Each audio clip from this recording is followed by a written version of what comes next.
Hi குட்டீஸ். ஆச்சு இன்னைக்கு ஒரு குட்டி கதை. ஒரு ஊரில் ஒரு ராஜா இருந்தார். அந்த ராஜா ரொம்ப நல்லவர். நாட்டு மக்களை ரொம்ப நல்லா பார்த்துட்டாரு. எல்லாருக்கும் ஹெல்ப் பண்ணுவார். ரொம்ப குட் ஹார்ட்டட். ஆனால் அவருக்கு ஒரு ஆட்டிடியூட் இருந்தது. ஆட்டிடியூட்னா, நான் தான் ரொம்ப அறிவாளி, இந்த உலகத்துலேயே நான் தான் புத்திசாலி, என்னையை தவிர யாருமே அறிவாளி கிடையாதுன்ற ஒரு ஆட்டிடியூட், ஒரு ஒரு திமிர்த்தனம்.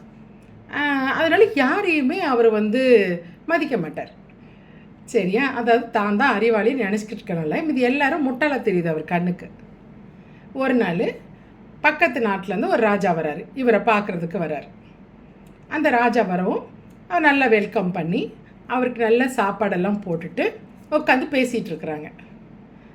அப்போ சொல்கிறாரு, இங்கே பாருங்கள், என்ன மாதிரியே என் நாட்டு மக்களெல்லாம் ரொம்ப அறிவாளி, ரொம்ப புத்திசாலி. உங்கள் நாட்டில் எப்படி அப்படின்னு கேட்குறாரு. உடனே அந்த பக்கத்து நாட்டு ராஜா சொல்கிறாரு, எனக்கு தெரியல, அவங்க அறிவாளியா இல்லையான்னு எனக்கு தெரியல.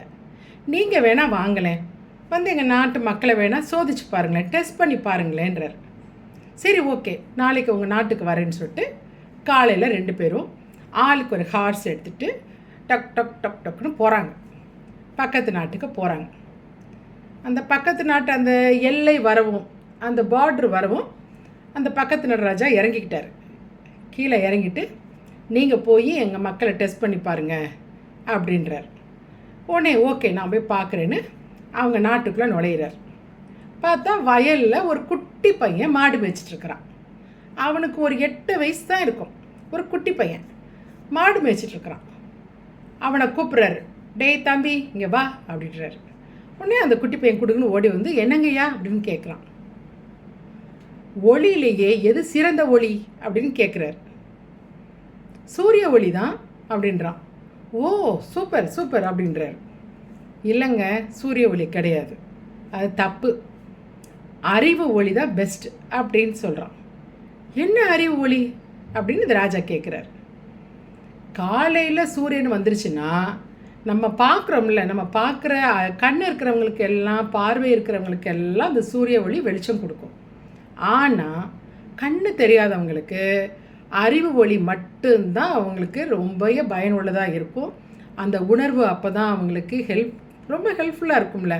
நீங்கள் பார்த்துருப்பீங்க தானே, கண்ணு தெரியாதவங்கெல்லாம் ரொம்ப பிரெயினியாக இருப்பாங்க, எல்லாத்தையும் அப்சர்வ் பண்ணிக்குவாங்க, எல்லாத்தையும் அவங்களால உணர்ந்து கொள்ள முடியும். அந்தளவுக்கு அவங்களுக்கு கெப்பாசிட்டி இருக்கும். அப்போ அந்த குட்டி பையன் சொல்கிறான், சூரிய ஒளி கிடையாது, அறிவு ஒளி தான் பெஸ்ட் அப்படின்னு சொல்கிறான். உடனே ராஜாவுக்கு ரொம்ப இதாயிடுச்சு. சரி, இருந்தாலும் அவர் ரொம்ப கெத்தால இருக்கிறாரு, அதனால் வெளி காமிச்சிக்காம இன்னொரு கொஸ்டின் கேட்குறேன் அப்படின்றாரு. சொல்லுங்க ராஜா அப்படின்றான். பூவில் எது சிறந்த பூ அப்படின்னு கேட்குறாரு.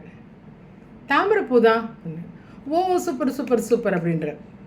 கிடையாது, அறிவு உள்ளவங்க யாருமே தாமரைப்பூவை சொல்ல மாட்டாங்க அப்படின்னா. ராஜாவுக்கு ரொம்ப ஷேமாக ஆயிடுச்சு.